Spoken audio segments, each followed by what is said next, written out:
अशी लीला करतोय। ही लीला त्यांनी महाराज या ठिकाणी वर्णन करून सांगितली।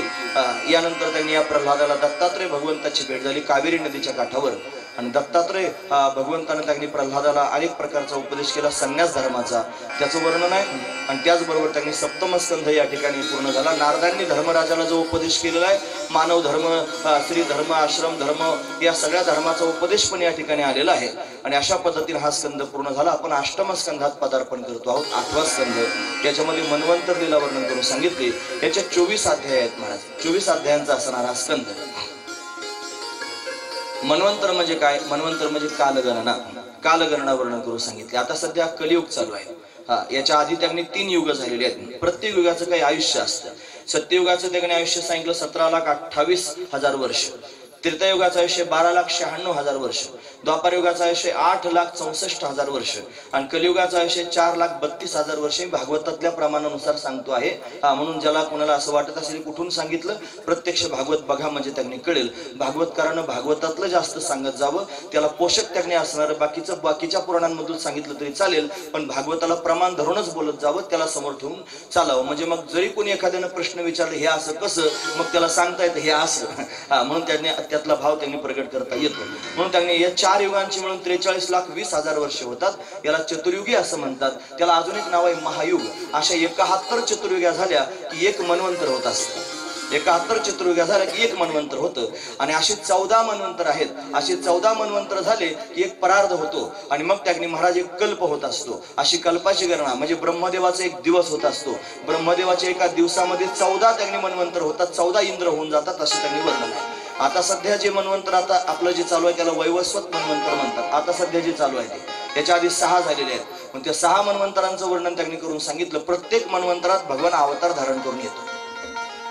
भगवंतानं त्यांनी स्वयंभू मनवंतर झालं पहिलं। या मनवंतरामध्ये नरनारायण अवतार धारण केला, त्याचं वर्णन आहे। यानंतर सुरोचिस नावाचं मनवंतर धारण केलं। भगवंतानं विभू अवतार धारण केला। वेदशिरा नावाचे ऋषी आहेत, त्यांच्या पत्नीचं नाव आहे तुषिता। दैत्यांच्या पासून त्यांनी संरक्षण करण्याकरिता भगवंतानं विभू रूप त्यांनी धारण केलं। यानंतर त्यांनी तृतीय मनवंतर उत्तम नावाचं मनवंतर आहे, त्याच्यामध्ये सत्यसेन नावानं परमात्म्याने अवतार धारण केलं। हे 24 अवतारातले अवतार नाहीत। आता 24 अवतारातला अवतार पुढे येतोय चतुर्थ मनवंतर, याला तामस मनवंतर म्हणावं। या मनवंतरात भगवंतानं हरी अवतार धारण केला। म्हणजे हरी रूपानं भगवान का प्रगट झाला त्याचं कारण त्यांनी सांगतात। एक हत्ती आहे महाराज, त्याचं नाव आहे गजेंद्र। हा गजेंद्र त्यांनी आपल्या परिवाराला घेऊन सरोवरामध्ये स्नान करण्याकरिता गेला। तिथं मगरानं त्याचा पाय पकडला। सगळा परिवार बरोबर होता पण कोणी त्याला सोडू शकला नाही। मग त्यानं त्या सरोवरामध्ये असणार एक फुल आपल्या सोंडीत घेऊन आकाशाच्या दिशेने भिरकावलं। कोण होईल तो ब्रह्मांड चालक, आपणची हाक देईल हाके, असं म्हणून भगवंताला बोलावलं, आळवणी केली। भगवान त्यांनी हरिरूपानं प्रत्यक्ष प्रगट झाले।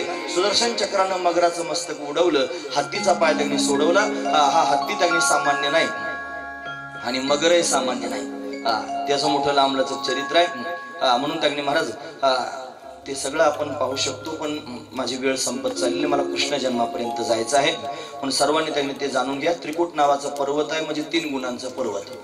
गजेंद्र नावाचा हत्ती म्हणजे जीवात्मा आणि मगर म्हणजे काळ, काळानं जीवाचा पाय पकडलेला आहे, हे त्यातलं तात्पर्य आहे, लक्षात घेण्यासारखंच आहे। त्याला तहान लागली होती म्हणून सरोवरात गेला, म्हणजे विषयाची तृष्णा आहे जीवाच्या ठिकाणी। संसार रूपी सरोवर आहे, विषयाची तृष्णा आहे आणि काळ रूपी मगर खाण्याकरिता तयार आहे, हे भाव आहेत मला त्याच्यातले। अजून हत्तीचा पाय त्यांनी पकडला आणि सगळे स्वैर्यधारे मुलं बाळ सगळे निघून गेले, हे सांगण्याचं तात्पर्य काय? इथं प्रत्येक माणूस हत्ती आहे आणि प्रत्येकाला परिवार आहे आणि अंतकाल समयाला हा परिवार असाच सोडून जातो, अंतकाली मी परदेशी। ही सगळी प्रमाणं तुम्हाला चांगल्यापैकी ज्ञात आहेत। म्हणून त्यांनी गजेंद्राचा उद्धार करण्याकरिता भगवान प्रगट झाले आणि हरिरूपानं प्रगट झाले। हा हरी भगवंताचा अवतार आहे। हरी भगवान की जय।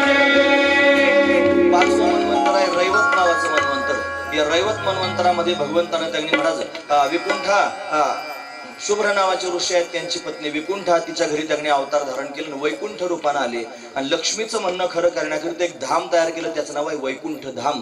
वैकुंठ हे देवाचं नाव पण आहे आणि वैकुंठ हे देवाचं धाम पण आहे। म्हणून त्यांनी वैकुंठ धाम भगवंतानं तयार केलं। 5व्या मनवंतरातली कथा आहे। 6वं मनवंतर आहे चाक्षुष मनवंतर। या मनवंतरामध्ये भगवंतानं अजित अवतार धारण केला। अजित अवतार धारण करून आला आणि त्यानं समुद्र मंथन करून घेतलं। दुर्वासा ऋषींच्या शापानं त्यांनी महाराज इंद्राची सगळी संपत्ती समुद्रामध्ये बुडाली। सगळ्या देवदेवता हिनदिन झाल्या, भगवंताकडे गेल्या। देवानं सल्ला दिला त्यांनी समुद्र मंथन करा म्हणजे समुद्र मंथन कसं करायचं म्हणून मेरू पर्वताला त्यांनी आणलं। ते भगवंतानं स्वतः त्यांनी गरुडाला पाठवून अशा पद्धतीने आणलेलं आहे। यानंतर त्यांनी वासुकी सर्पाची त्यांनी रवी केलेली आहे। समुद्र मंथन करायला सुरुवात केली। देवदैत्यांचा सलोखा करून गेला। देवता आणि दैत्य म्हणून समुद्र मंथन करतात, मेरू पर्वत खसू लागला। मग काय करावं, भगवंतानं अजून एक अवतार धारण केला। कश्यप भगवान की जय। हा 24 अवतारातला अवतार आहे। कासव भगवान त्यांनी झालेला आहे। पाठीवर मेरू पर्वत घेतला, समुद्र मंथन त्यांनी झालेलं आहे। या समुद्र मंथनातून सगळ्यात आधी हलाहल विष प्रगट झालं। देवदेवता घाबरल्या, भगवान शंकराचं स्तवन केलं। भगवान शंकरानं हलाहल विष पिऊन घेतलं महाराज। यानंतर समुद्र मंथनातून त्यांनी कामधेनू प्रगट झाली, ऋषीमुनींना देऊन टाकली। त्यानंतर त्यांनी चंद्रमा प्रगट झाला, भगवान शंकरानं मस्तकावर धारण केलं। वाकडा आहे ना महाराज तो, बऱ्याच वेळेला वाकडं तिकडे लोक स्वीकारित नाहीत, पण भगवान शंकर दयाळू आहेत महाराज। तो वाकडा असून मस्तकावर धारण केला, पण भगवान शंकरानं स्वीकारला। ऐरावत त्यांनी प्रगट झाला, इंद्राने घेऊन टाकला। उच्चश्रवा नावाचा घोडा आला, तो त्यांनी दैत्यराज बळीनं अशा पद्धतीने घेतला। कौस्तुभ मणी आला, भगवान विष्णूच्या कंठात त्यानं धारण केला। पारिजातक नावाचा वृक्ष आला, तो स्वर्गात नेऊन स्थापन केला। अप्सरा प्रगट झाले, त्यांच्या मनानच देवांकडे निघून गेल्या। वारुणी नावाची मदिरा आली, मदिरा म्हणजे दारू, ही दारू त्याच्यातून त्यांनी प्रत्यक्ष प्रगट झाली आणि ती दैत्याने स्वीकारली। तेव्हापासून आजपर्यंत सगळे दैत्य दारू पितात। हा महत्वाचा, तुम्हाला कळतं ना पण मी काय म्हणतो ते कळण्यासारखंच आहे महाराज। म्हणजे सगळे दैत्य दारू पितात। परत म्हणू का, जाऊ दे, कशाला भागवतात वाईट शब्द तरी वापरू मी। म्हणून अशा पद्धतीने वारुणी ही त्यांनी दैत्यांकडे निघून गेले। यानंतर लक्ष्मी प्रगट झाली। आपण लक्ष्मी पूजन करतो ना अमावस्येला, तेव्हा लक्ष्मी प्रगट झाली। तिच्या हातात वरमाला आहे, कोणाच्या गळ्यात माळ घालावी सगळे त्यांनी लाईनीत उभे आहेत। दुर्वासा आहे, बृहस्पती आहे, ब्रह्मदेव आहे, इंद्र आहे, मार्कंडेय ऋषी आहेत, भगवान शंकर आहेत। या सगळ्या लोकांना डावललं आणि त्यांनी महाराज नारायण मात्र कोणाच्या लाईनीत उभा नव्हता, तो एका बाजूला आहे। त्याच्या समोर त्यांनी गेले, त्याचं सौंदर्य पाहून लक्ष्मी भाळली, त्याच्या गळ्यात माळ घालण्याकरिता तयार झाली। पण तो म्हणला ठीक आहे, मी तुझा स्वीकार करू शकतो, पण माझी एक अट आहे। म्हणे काय, तुला त्यांनी माझं दास्य करावं लागेल। मग तिनं त्यांनी होकार देऊन टाकला आणि मग त्यांनी महाराज न मागे त्याची रमा होय दासी हा शब्द प्रचलित झाला। पण तिनं त्यांनी भगवान नारायणाच्या गळ्यामध्ये त्यांनी वरमाला घातली आणि लक्ष्मी नारायणाचा जोडा अतिशय सुंदर लक्ष्मी नारायण भगवान की जय। यानंतर समुद्र मंथनातून त्यांनी महाराज धन्वंतरी भगवान प्रगट झाले। हा भगवंताच्या 24 अवतारातला धन्वंतरी भगवान की जय। अमृताचा कलश घेऊन अशा पद्धतीने आलेले आहेत। अमृताला पाहून देवतांना त्यांनी ते अमृत प्राप्त व्हावं याच्याकरिता त्यांचा अट्टहास, दैत्यांना अमृत प्राप्त व्हावं, दैत्यांचा अट्टहास, भांडण सुरू झालं। दैत्यांनी त्यांनी अमृताचा कलश हिसकावून त्यांनी जायला सुरुवात केली। भगवंतानं अजून एक अवतार धारण केला, त्याचं नाव आहे मोहिनी अवतार। मोहिनी भगवान की जय। मध्ये राहूची वगैरे गोष्ट ती कथा त्यांनी आलेली आहे। कशा पद्धतीने त्यांनी महाराज त्यानं चुगली केली, या सगळ्या गोष्टी आहेत। मोहिनी अवतार धारण केला, देवतांना अमृत अशा पद्धतीने दिलेला आहे। दैत्य सगळे मारले गेले। दैत्यांचे गुरु शुक्राचार्य व्याकुळ झाले। शुक्राचार्यांनी मनामध्ये विचार केला, आता मी काय करू, माझ्या शिष्यांना कसं जिवंत करू। भगवान शंकराकडे गेले, रडतायत, माझे शिष्य मारले गेले। भगवान शंकरानं संजीवनी विद्या शिकवली आणि संजीवनी विद्येच्या प्रभावानं शुक्राचार्यांनी त्यांनी महाराज बळीराजाला जिवंत केलं। अनेक दैत्य अशा पद्धतीने जिवंत केले। गुरु असाच असावा महाराज, शिष्यांचा उद्धार होण्याकरिता गुरु त्यांनी तळमळ करणारा असावा, तोच खरा गुरु आहे। त्यालाच गुरु म्हणून घेण्याचा त्यांनी अधिकार असतो। म्हणून त्यांनी महाराज बळीराजाला जिवंत केलेलं आहे। आता हा बळी उन्मत्त झाला, त्रैलोक्यावर राज्य करण्याकरिता त्यांनी निघाला, सर्वांना त्रास देऊ लागला, त्रैलोक्याचा राजा झाला। मग मात्र त्यांनी देवदेवतांना पुन्हा एकदा वनवास येऊ लागला। मग काय करावं, परत भगवंताची विनंती केली आणि मग त्यांनी महाराज भगवान प्रगट होणार आहे। आदितीनं त्यांनी महाराज तपश्चर्या केली आणि आदितीच्या घरी त्यांनी भगवान प्रत्यक्ष वामन रूपात प्रगट झाले। वामन भगवान की जय। तम वटुं वामनं दृष्ट्वा मोदमाना महर्षया कर्माणि कार्यामास पुरस्कृत्य प्रजापतिम। वामन म्हणजे त्यांनी महाराज प्रत्यक्ष भगवान आहे, पण तो त्यांनी बळीच्या दारात मागण्याकरता गेला, म्हणून त्यांनी आशा उपजली, भगवंताशी नीच वामनत्व आले त्यासी। बळीच्या यज्ञामध्ये प्रवेश केला। बळीने त्यांनी स्वागत सत्कार केला। बळीला 3 पावलं जमीन मागून घेतली। बळीनं ती संकल्प करून देऊन टाकली। शुक्राचार्य नको म्हणत होते तरी सुद्धा 2 पावलामध्ये सगळं त्रैलोक्य व्याप्त करून टाकलं। 3रा पाय कुठे ठेवा असं सांगितलं, त्याला जागा सापडली नाही, बांधून टाकला। त्रैलोक्य त्याचं त्यांनी घेऊन टाकलं। मग माझ्या मस्तकावर पाय द्या म्हणून सांगितलं, त्याच्या डोक्यावर पाय दिला आणि तो पाताळात अशा पद्धतीने नेऊन घातला. म्हणून बळीला त्याची जागा भगवंतानं दाखवून दिली. इंद्राला त्याचं राज्य अशा पद्धतीने देऊन टाकलं. वामन अवतारामध्ये भगवंतानं दिव्य असणार हे चरित्र केलेलं आहे. बळीनं भक्ती केली, त्याचं नाव आहे आत्मसमर्पण भक्ती, आत्मनिवेदन भक्ती. त्यानं स्वतःलाच भगवंताच्या चरणी समर्पित केलं. हे त्याच्यातून शिकण्यासारखं आहे. बलिदान हा शब्द बळीपासून तयार झाला. बळीनं स्वतःचं दान दिलं. म्हणून देशाकरिता जे लोक त्यांनी सीमेवर मृत्युमुखी पडतात त्यांना त्यांनी मरण म्हणत नाही, बलिदान म्हणतात. म्हणजे हे बलिदान शब्द या बळीपासून पुढे चालत आलेले असू द्या. म्हणून त्यांनी भगवंतानं वामन अवतार धारण केला, ही कथा केली. हे चरित्र अशा पद्धतीने केलं. यानंतर राजानं प्रश्न विचारला, महाराज मग तुम्ही कश्यप अवतार वर्णन करून सांगितलं, मला जरा भगवंतानं मत्स्य अवतार का धारण केला ते सांगा. म्हणजे त्यांनी कृतमाला नावाची नदी आहे, त्याच्या काठावर सत्यव्रत नावाचा राजा, द्रविड देशाचा राजा तपश्चर्या करत होता. भगवान त्यांनी महाराज त्याच्या तो स्नान करायला गेलेला असताना त्याच्या उंजळीत माशाच्या रूपानं त्यांनी प्रगट झाले. ब्रह्मदेवानं त्यांनी अशा पद्धतीनं जे त्याच्या मुखातले वेद आहेत ते त्यांनी हयग्रीव नावाच्या दैत्यानं त्यांनी पळवले होते. म्हणून त्यांनी महाराज ते वेद परत आणून देण्याकरिता भगवंतानं अवतार धारण करायचं ठरवलं. आणि नवीन त्यांनी सृष्टीला सुरुवात करायची होती, प्रलय होणार होता. म्हणून मत्स्य रूपात लागला, राजा मोठे मासे मला खाऊन टाकतात, मला वाचव. राजाने त्याला कमंडलूत ठेवलेला आहे. कमंडलू एवढा त्यांनी मासा झाला, घरी नेला. तो त्यांनी मोठ्या पात्रात टाकला, पात्रा एवढा झाला. मग त्यांनी महाराज चमत्कार वाटला, विचारलं तुम्ही कोण आहात. मग भगवान प्रत्यक्ष त्यांनी प्रगट झाले मत्स्य रूपामध्ये. हा भगवंताचा मत्स्य अवतार झालेला आहे. मत्स्य भगवान की जय.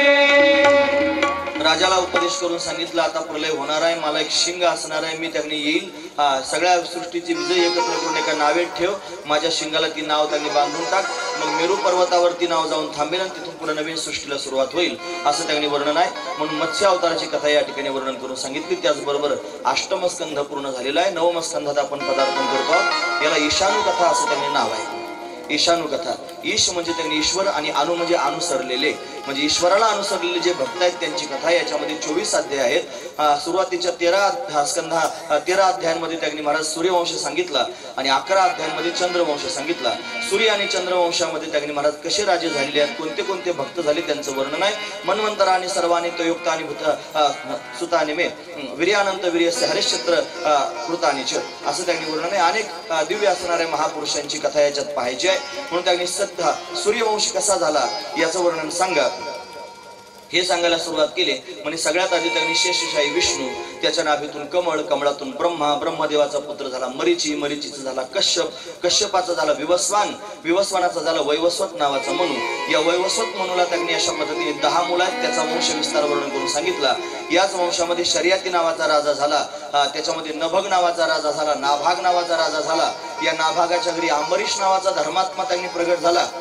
आपल्या महाराष्ट्रामध्ये सोलापूर जिल्ह्यात बार्शी नावाचं गाव आहे, ती राजाची राजधानी आहे. तिथं राजावर अनुग्रह करण्याकरिता परमात्मा प्रत्यक्ष प्रगट झालेला आहे. म्हणून भगवान बार्शी त्याला म्हणतात. अंबरीश राजाची परीक्षा त्यांनी दुर्वासाने घेतली आणि भगवान अंबरीशाला सोडवण्याकरिता त्यांनी आलेले आहेत. याच वंशामध्ये त्यांनी पुढे जाऊन मानधाता नावाचा राजा झाला.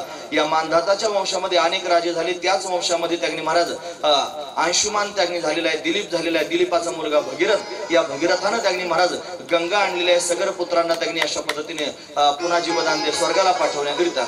म्हणून त्यांनी त्याचं वर्णन करून सांगितलं. याच वंशामध्ये खटवांग नावाचा राजा झाला. या खटवांगाचा मोठा दिव्य असणारा वंश आहे. या खटवांगाच्या वंशात प्रत्यक्ष भगवंताना अवतार घेतला, तो म्हणजे राम रूपानं भगवान प्रगट झाला. भागवतात त्याचं अतिशय थोडंसं वर्णन आहे, मी तुमच्या समोर करून सांगतो. हरिम हे खटवांगात दीर्घ बाहुष्य रघुस्तस्मात् पुत्र श्रवा अजोतत महाराज तस्मात् दशरथो भवान तस्यापि भगवान एष साक्षात ब्रह्ममयो हरि अंशांशेन चतुर्भागात पुत्रत्वां प्रार्थितै सुरेः राम लक्ष्मण भरत शत्रुघ्न संज्ञेः. म्हणून त्यांनी राम लक्ष्मण भरत आणि शत्रुघ्न या रूपानं त्यांनी प्रत्यक्ष परमात्मा प्रगट झाला. दशरथ नावाचा राजा आहे, बऱ्याच काळापर्यंत संतती त्याला झाली नाही.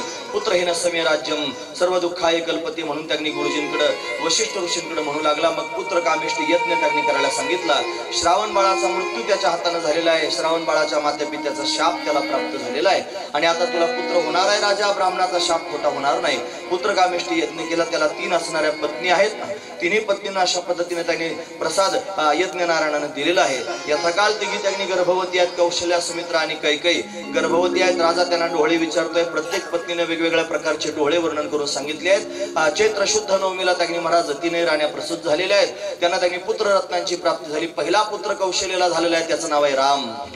प्रभु रामचंद्र भगवान की लखनलाल भगवान की भरतलाल भगवान की शत्रुघ्न भगवान की।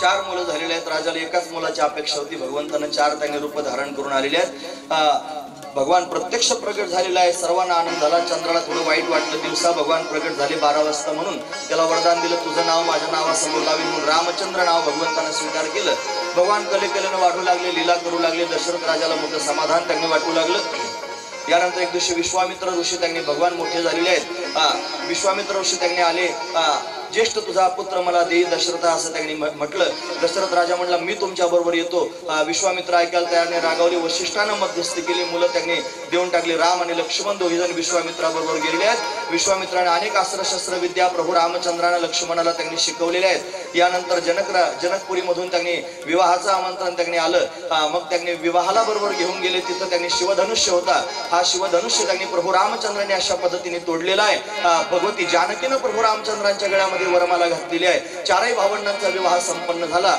आता त्यांनी रामाचा राज्याभिषेक होण्याचा त्यांनी प्रसंग आहे पण राज्याभिषेकात विघ्न आलं सरस्वती मातेनं सर्वांची बुद्धी त्यांनी फिरवलेली आहे मंथरा त्यांनी अशा पद्धतीने आली तिने कैकेयीचे कान भरलेले आहेत कैकेयीने त्यांनी 2 वरदानं मागून घेतली रामाला वनवास आणि भरताचा राज्याभिषेक असं त्यांनी ऐकलं रामाला वनवासाला जावं लागलं भरतजी महाराज त्यांनी व्याकुळ झालेले आहेत दशरथ राजाचा मृत्यू झालेला आहे भरतानं रामाच्या भेटीला जायचं ठरलं भरत भेटीचा प्रसंग मोठा विलक्षण आहे राम प्रभूंनी त्यांनी भरताचं म्हणणं ऐकलं नाही भरतजी म्हणत होते रामा परत या म्हणून त्यांनी मला चरण पादुका दिल्या भरतानं चरण पादुका आणून स्थापन केला नंदीग्रामात जाऊन भगवंताचं चिंतन केलं 14 वर्षाचा वनवास होता 13.5 वर्ष पूर्ण झाले होते 6 महिने शिल्लक असताना रावण आला सीतेला आपल्या बरोबर त्यांनी घेऊन गेलेला आहे रावण मोठा त्यांनी विचारवान आहे रामानं विचार केला की पंचवटी सन्मुख जाता मीच पावलो सायुज्यता म्हणून सगळं कुळ उद्धरणार्था सीता आणली चोरुनी सीता चोरून नेले प्रभू रामचंद्रांनी वानरसेना आपल्या बरोबर घेतली रावणावर आक्रमण केलेलं आहे रावणाचा कुंभकर्णाचा निपात केलेला आहे सीतेला आपल्या बरोबर घेऊन प्रभू पुष्पक विमानात बसून अयोध्या नगरीमध्ये येऊन पोहोचलेले आहेत आणि रामाचा राज्याभिषेक अशा पद्धतीने झालेला आहे याला रामायण असं म्हणतात आदो राम तपोवनादि गमन महत्वा मृग कांचनम वैदे मला काय त्रास होत असेल याचा विचार करणं थोडासा किती गोड चरित्र्यावर रामाचं मी काय करू आता वेळ माझी संपून गेली आहे अशा पद्धतीने प्रभू रामचंद्र रामाचा राज्याभिषेक त्यांनी झालेला आहे याच्या वंशामध्ये त्यांनी पुढे जाऊन अनेक राजे झाले त्यांचं वर्णन आहे शिरध्वज नावाचा शेवटचा राजा सूर्यवंशातलं वर्णन करून सांगितलं यानंतर चंद्रवंश सांगू लागले श्री शुकदेवजी म्हणतात आयात सूर्यताम राजेन वंश सोमस्य पावना सोम म्हणजे चंद्र चंद्राचा वंश मी तुमच्या समोर सांगतो 14 अध्यायांमध्ये त्यांनी महाराज त्याचं वर्णन आहे या वंशामध्ये सगळ्यात आधी आदिनारायण त्याच्यानंतर कमळ त्याच्या नाभीतून प्रगट झालं कमळातून ब्रह्मा ब्रह्मदेवाचा पुत्र झाला आत्रीचा पुत्र झाला चंद्रमाचा पुत्र झाला बुधाला पुत्र झाला पुरुरवा त्याचा मुलगा झाला गादी आणि या गादीच्या घरी त्यांनी विश्वामित्र जन्माला आला याच वंशामध्ये त्यांनी महाराज रेणुका आणि जमदग्नी यांची कथा त्यांनी पाहायला मिळते रेणुका आणि जमदग्नीच्या घरी त्यांनी महाराज प्रत्यक्ष परमात्मा प्रगट झाला सहस्रार्जुनाचा निपात करण्याकरिता त्याचं नाव आहे परशुराम म्हणून भगवान परशुराम भगवान की परशुराम हा त्यांनी 24 अवतारातला एक अवतार आहे याच वंशामध्ये म्हणजे पुरु वंशामध्ये त्यांनी महाराज नहुष नावाचा राजा झाला या नहुषाला 6 मुलं झाली यती ययाती संयाती आयती नियती आणि कृती याच वंशामध्ये त्यांनी पुढे जाऊन रंतिदेव नावाचा राजा झाला हा मोठा तपस्वी आहे महाराज याची परीक्षा घेण्याकरिता देवदेवता स्वतः आल्या 49 दिवसाचा उपास धरला होता खायला काय त्यांनी नव्हतं कोणीतरी खायला आणून दिलं आणि ते सुद्धा परीक्षा घेऊन देवदेवता घेऊन गेल्या म्हणून देवा प्रसन्न झाले विचारलं काय पाहिजे तुला सांग तुम्हाला काहीच नाही सगळ्या लोकांच्या अंतकरणात राहण्याला जागा द्या लोकांना फार दुःख आहे म्हणून दुःख मी सहन करील आणि सगळे जीव सुखी होतील असं काहीतरी मला वरदान द्या मग जगाच्या कल्याणाचं त्यांनी मागतोय 2 लोक असे आहेत भागवतातील काही कुंती दुःख मागते आणि हा रणतिदेव राजा आहे दुःख मागतो याच्या वंशामध्ये पुढे जाऊन त्यांनी अनेक चरित्र पाहायला मिळतात दुष्यंत नावाचा राजा शकुंतला त्यांचा प्रसंग त्यांच्या घरी भरत जन्माला आला या सगळा प्रसंग त्यांनी पुढे पाहायला मिळतो या रणतिदेवाच्या वंशातून 2 वंश त्यांनी तयार झाले एक आहे त्यांनी महाराज कुरुवंश आणि दुसरा यदुवंश कुरुवंशामध्ये कौरव पांडव त्यांनी प्रगट झाले ज्या जन्माला आले त्यांचं वर्णन आपण मागे त्यांनी पाहिलेलं आहे यदुवंश म्हणजे यादवांचा वंश या ययातीच्या वंशामध्ये त्यांनी महाराज हा पुढे यदुवंश सुरू झाला या ययातीच्या वंशामध्ये देवमीड नावाचा एक राजा झाला या देवमीड राजाला त्यांनी महाराज 2 पत्नी होत्या एका पत्नीपासून अर्जन्य आणि पर्जन्य अशी मुलं झाले त्यांच्यापासून त्यांनी नंद बाबा आदी करून गोपाळ जन्माला आले दुसरी जी पत्नी आहे तिच्यापासून शूरसेन नावाचा राजा जन्माला आला शूरसेन या शूरसेनाचा त्यागनी महाराज हा पुत्र झाला वसुदेव, हा सौरी नावाचा राजा, त्याचा मुलगा झाला वसुदेव.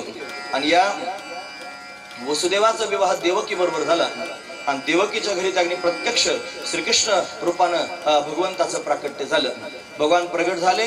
जन्माला आल्याबरोबर भगवंताला त्यांनी गोकुळामध्ये नेऊन पोहोचविलं. भगवान त्यांनी 11 वर्षापर्यंत गोकुळात राहिले. तिथून त्या मथुरेमध्ये आले. 14 वर्षापर्यंत भगवान मथुरेमध्ये राहिले. त्याच्यानंतर 100 वर्ष भगवान त्यांनी अशा पद्धतीने द्वारकेमध्ये राहिले. 125 वर्षाचं आयुष्य भगवंताला प्राप्त झालं. या कालखंडामध्ये भगवंताने पृथ्वीवरच्या पापाचा भार त्यांनी संपवला, सर्व दुष्टांचा निपात केला. आपलं कार्य पूर्ण करून त्यांनी भगवान निजधामाला निघून गेले. असं भगवंताचं चरित्र त्यांनी आपण पाहू शकतो. आदो देवकी देव गर्भजननम गोपी गृहे वर्धनम माया पूतना जीवता पारणम गोवर्धन धारणम कंसच्छेदनम कौरवादी हरणम कुंतीसुता पालनम एतद भागवत पुराण कथनम श्रीकृष्ण लीलामृतम. एक श्लोकी भागवत असं त्यांनी एका श्लोकातही भागवत अख्खं सांगता येतं. राजाने हे सगळं चरित्र ऐकलं. राजा म्हणला, महाराज काय काढीनं औषध लावता?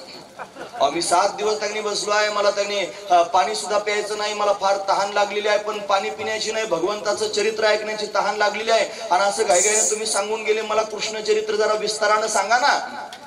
मग त्यांनी महाराज 4था दिवस होता, भागवत कथेचा 4था दिवस होता. 4थ्या दिवशी कृष्ण जन्म होत असतो कथेमध्ये. राजा, अरे पाणी सुद्धा पिला नाहीस, थोडं पाणी पिना.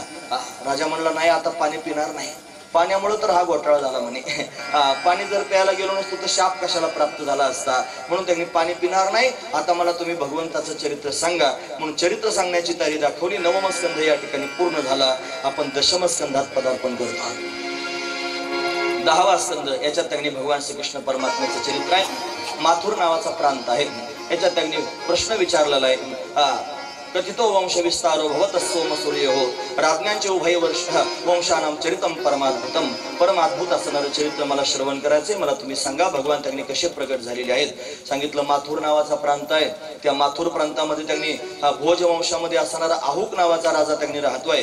या आहुकाला त्यांनी 2 मुलं आहेत. एकाचं नाव आहे उग्रसेन आणि दुसऱ्याचं नाव आहे देवक. उग्रसेन नावाचा जो राजा आहे त्याची पत्नी त्यांनी गर्भवती झालेली आहे. तिच्या गर्भावर द्रुमिल नावाच्या राक्षसाची सावली पडलेली आहे. या द्रुमिलाची सावली पडल्या कारणानं ब्राह्मणाने सांगितलं दैत्याची सावली पडली, मुलगा दैत्यासारखा होईल. उग्रसेनाला मुलगा झाला. उग्रसेन घाबरला. त्यानं मुलगा घेतला आणि तो टोपलीत घालून पाण्यात सोडून दिला. तो वाहत वाहत त्यांनी अशा पद्धतीने सौरी गावापर्यंत गेला. तो शूरसेनाला त्यांनी सापडला. शूरसेनाने त्याला लहानचं मोठं केलं आणि त्याचं नाव ठेवलं कंस. या कंसाला पुढे जाऊन कळालं माझ्याच बापानं मला पाण्यात सोडलेलं आहे. त्यानं प्रतिज्ञा केली, म्हणला बापाचाच बदला घेईन. इथूनच सुरुवात आहे महाराज. असा बापाचा बदला घेईन. कलियुगाची सुरुवातच आहे महाराज जवळजवळ ती. मग कलियुगात जास्त बापाचा बदला घेतात लोक. मग बापाचा बदला घेईन. त्यानं तपश्चर्या केली. भगवान शंकर प्रसन्न झाले. प्रसन्न झाल्यावर त्यांनी विचारलं काय पाहिजे तुला? तो मला अमर करून टाका. भगवान शंकर म्हणले तसलं बंद करून टाकलंय आता. अमर फिमर कोणाला करीत नाही म्हणले. का बरं? ज्याला वरदान देतं माझ्याच मागे पळायला लागतं. वृकासूर नावाचा दैत्य होता. वरदान दिलं ती माझ्याच डोक्यावर हात ठेवायला पळायला लागलं. त्याला भस्मासूर नाव त्यांनी प्राप्त झालं.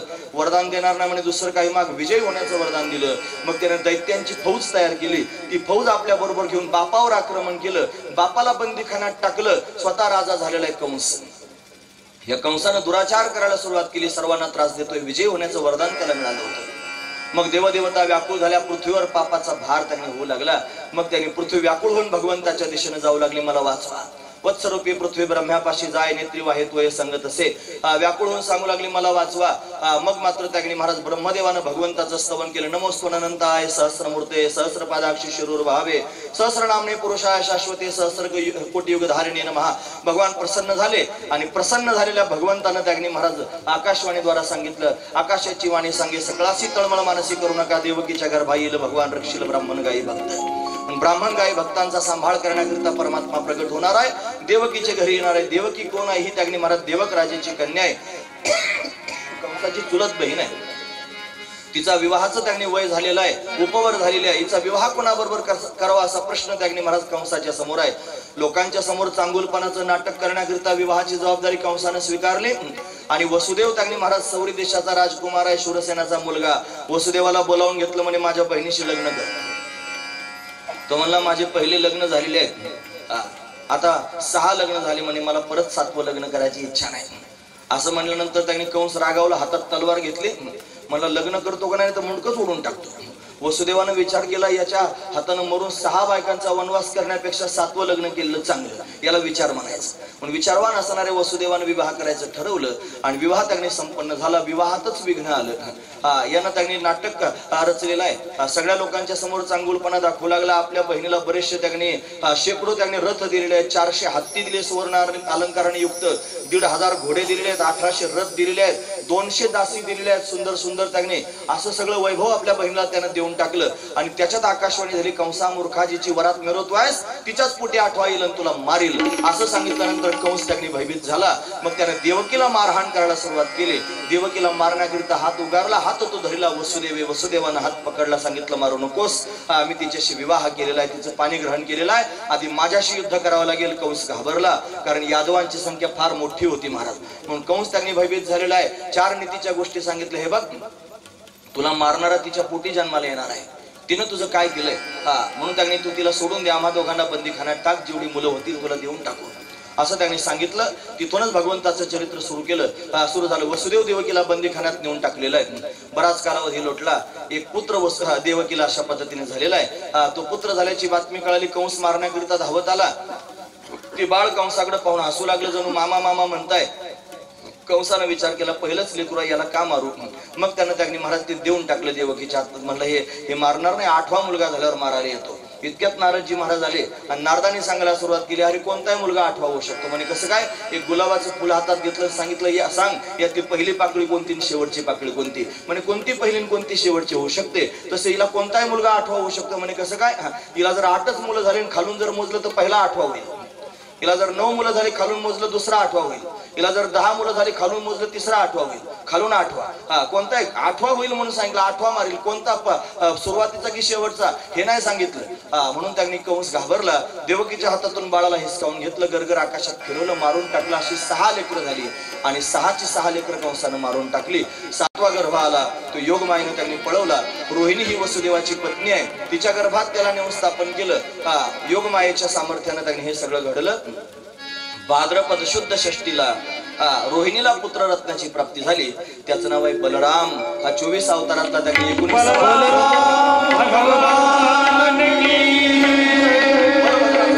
झालं. या बलरामानं जन्मताच डोळे उघडले नाहीत.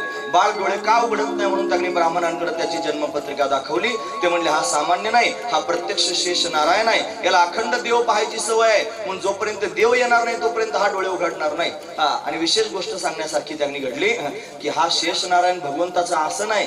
ज्यार्थी आसन आलेलं आहे त्यार्थी आसनावर बसणारा पण येणार आहे. तुमच्या गोकुळात त्यांनी येणार आहे. नंदबाबाला सांगितलं, सगळे गोपाळ म्हणले त्यांनी कुठे आलं पाहिजे. सगळ्यांनी एकमुखानं सांगितलं, आमच्या नंदराजाला बऱ्याच काळापर्यंत संतती नाही, त्याच्याच घरी प्रगट व्हावा. काय करावं लागेल उपाय सांगा. म्हणजे सगळ्या लोकांनी निर्जला एकादशीचं व्रत करा. आबाल वृद्धांनी एकादशीचं व्रत केलं महाराज. लहान मुलांपासून म्हाताऱ्या माणसांपर्यंत निर्जला एकादशीचं व्रत केलं.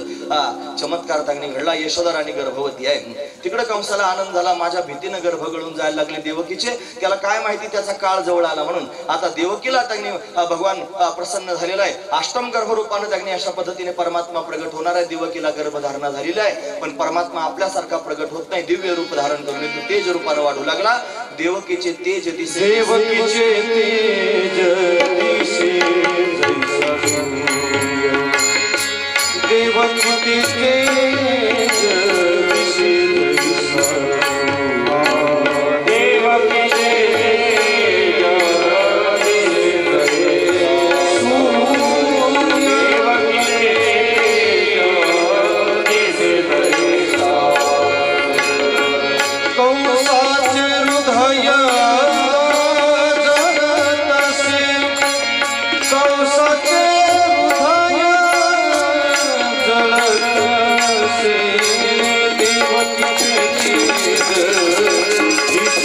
पाठीमागच्या बाजूने फुलं वाजत या. मंडपाच्या मागे जा, मागच्या टोकाला जा, मंडपाच्या मागच्या फुलं वाजत या.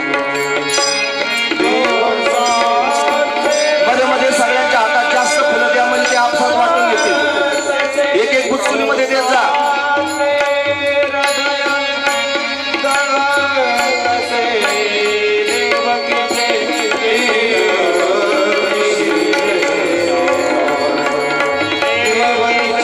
स्तवन करण्याकरिता आलेल्या कारागृहामध्ये गर्भस्तुती करण्याकरिता देवता आल्या. सत्यव्रतम सत्यपरम त्रिसत्यम सत्यांचे योनिम निहितंचे सत्य सत्यस्य सत्यमृत सत्यनेत्रम सत्यात्मकम त्वम शरणम प्रपन्ना. भगवंताचं स्तवन देवदेवतांनी केलेलं आहे. सर्वांना आनंद त्यांनी होतोय. नवमास देवकीचे पूर्ण झालेले आहेत. श्रावण महिना आलेला आहे. भागवतात भाद्रपद, तिकडे उत्तर प्रदेशात भागवत म्हणतात भादोका महिना असं त्यांनी म्हणतात. आपल्याकडे त्यांनी श्रावण महिना मानला जातो म्हणून त्यांनी श्रावण महिना आहे. दशरथ हे मारला तो 4था मास श्रावण महिना आलेला आहे. त्याच्यामध्ये वद्य पक्ष आहे, त्याच्यात रोहिणी नक्षत्र आहे, बुधवारचा दिवस आहे, रात्रीचे 12 त्यांनी वाजलेले आहेत. देवदेवतांचं स्तवन झालेलं आहे. सगळ्या दिशांना आनंद झालाय. आता सर्व गुणोपेत काल परमशोभना. काळाला आनंद झाला, दिशांना आनंद झाला, सर्वांना त्यांनी आनंद, नद्यांना आनंद झाला, पृथ्वीला आनंद झाला, वृक्षांना आनंद झाला, प्राणीमात्रांना आनंद झाला. जगाचा मालक प्रत्यक्ष प्रगट होणार आहे. सर्वजण आनंद विभोर आहेत, भगवंताची वाट पाहत आहेत. हे बघा, पुंडलिक म्हणल्यानंतरच फुलं टाकायचं, त्याच्यामुळे चिंता करू नका. म्हणून ज्या वेळेला आधी सूचना येईल इकडून की आता फुलं टाका, त्यावेळेला फुलं टाकायची नाही. तर मध्ये दुसरे एखादं पुंडलिक वर्ध झाले तरी टाकायचे नाही, सूचना सांगितल्यावर टाकायची. म्हणून त्यांनी भगवान गोकुळात पोहोचल्यावर फुलं टाकू. आपण थोडं शांतपणे तुम्ही फक्त माझं ऐका. भगवान त्यांनी प्रगट होण्याची वेळ झालेली, रात्रीचे 12 वाजलेले आहेत. लख असणारा प्रकाश कारागृहामध्ये पडलेला आहे. त्या प्रकाशाने दिव्य असणारी आकृती धारण केलेली आहे. 8 वर्षाची चतुर्भुज असणारी भगवंताची मूर्ती त्या प्रकाशातून त्यांनी प्रगट झाली. वसुदेव देवकीनं भगवंताला त्यांनी पाहिलेलं आहे. फार समाधान वाटतं. वसुदेवाचा आणि भगवंताचा संवाद होऊ लागला. देवा, अरे लोक फार मोठी मोठी तपश्चर्या करतात, साधना करतात, आणि मग त्या साधनेला प्रसन्न होऊन त्यांच्या समोर तू येत असतोस. मी कोणत्याच प्रकारची साधना केली नाही आणि कसा काय तू माझ्या समोर प्रगट झाला सांग. मग त्यांनी भगवंतानं सांगितलं, या जन्मात जरी साधना दिसत नसली तरी पण त्यांनी गत जन्मात तुम्ही साधना केलेली आहे आणि त्या साधनेचा परिणाम म्हणून मी तुमच्या समोर त्यांनी प्रत्यक्ष प्रगट झालेलो आहे. कृष्णी आणि सुतपा नावाचा, त्यांनी सुतपा नावाचा राजा आहे, त्याच्या पत्नीचं नाव आहे कृष्णी. 1000 वर्षाची तपश्चर्या झालेली आहे. मी प्रसन्न झालो. काय पाहिजे विचारलं, सांगितलं तुझ्यासारखा मुलगा व्हावा. एवढी मोठी तपश्चर्या आणि एवढंसं वरदान मागितलं. तथास्तु तथास्तु तथास्तु भगवान तीनदा म्हटले. पण कृष्णी आणि सुतपाच्या घरी भगवान पुष्टिगर्भ झाले. तेच पुढे जाऊन त्यांनी कश्यप आदितीच्या घरी वामन झाले आणि तोच मी आता त्यांनी कृष्ण रूपाने तुमच्या समोर आलेलो आहे. आता मी थांबणार नाही, मला जायचंय. आणि कुठे जायचंय सांगा.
स्वतः सांगितलं, देवा एवढा मोठा आहेस, तुला न्यायचं कसं सांग.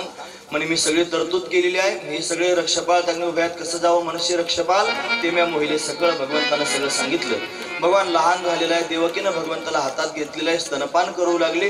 पण दुसऱ्या क्षणाला आठवलं, सोडा सोडा मिठी लपा लपा जगजेटी झनी कंसाची कळेल, माझ्या बाळाशी मारेल.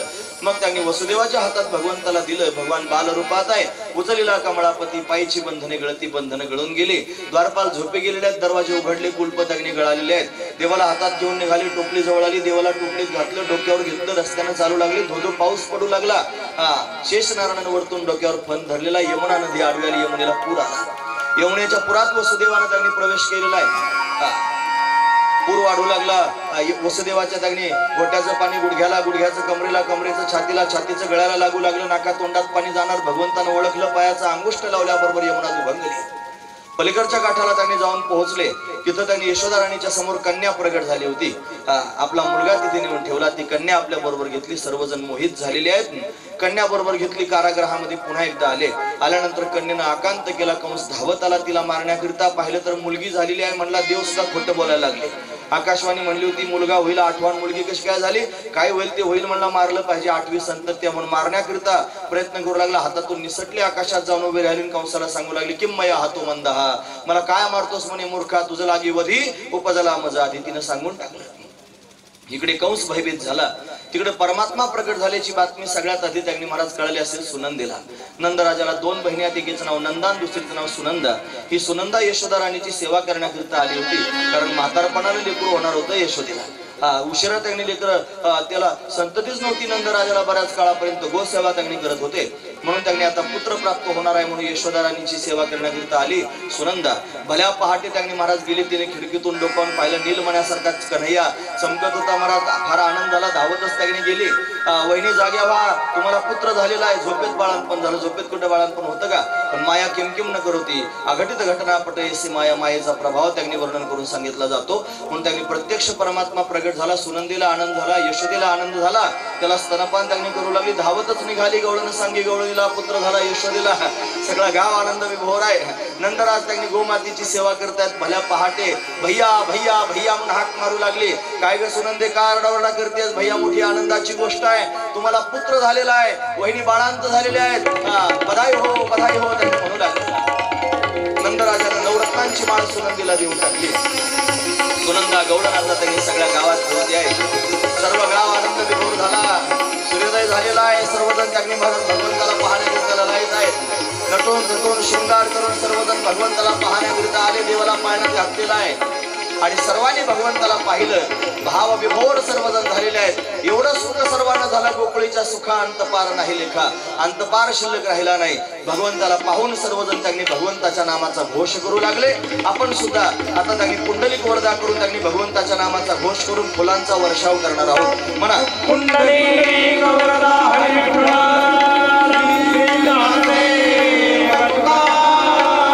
गोपाल कृष्ण भगवान की जय.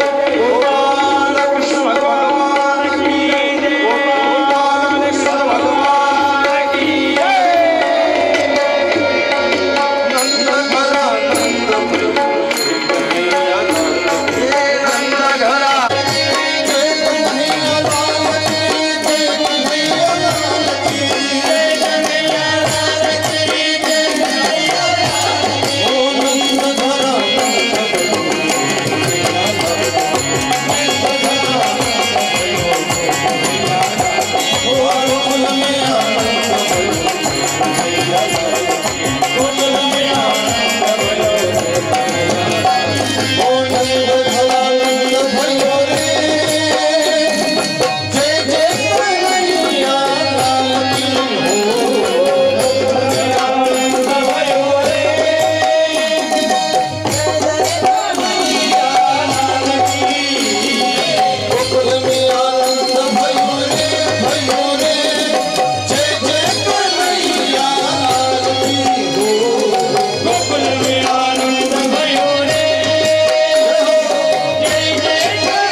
नोंदीचा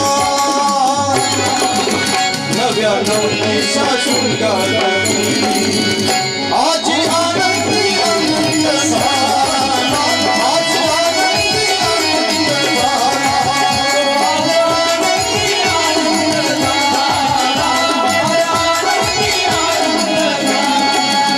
किती सांगू किती सांगू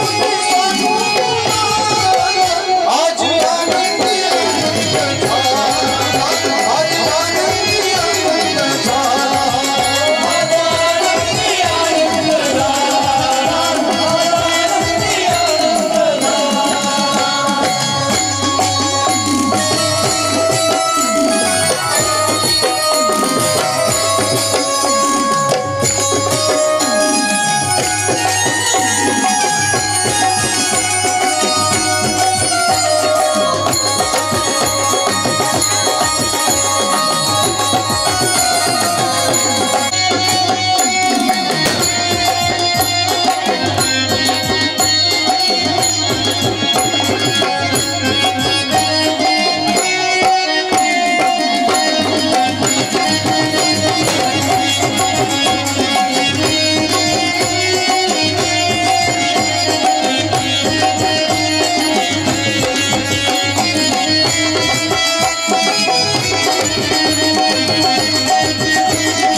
खेळणारा चांगला टिकलीवर कुठली पडे लपून छपून गिरधारी नारी गोर पिचकारी रंगाची पडती सडे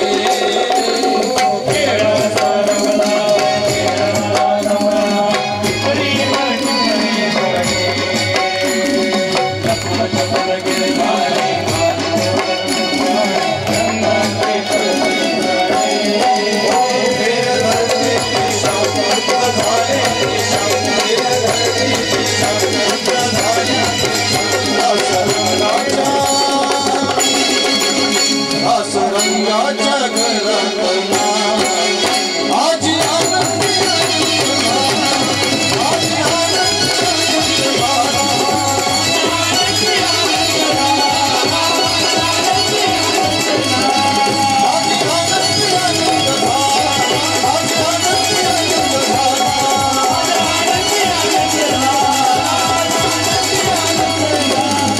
कृष्ण भगवान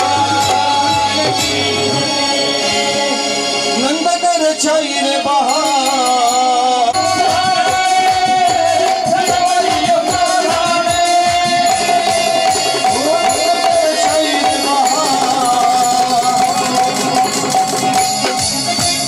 नंदकर छाईर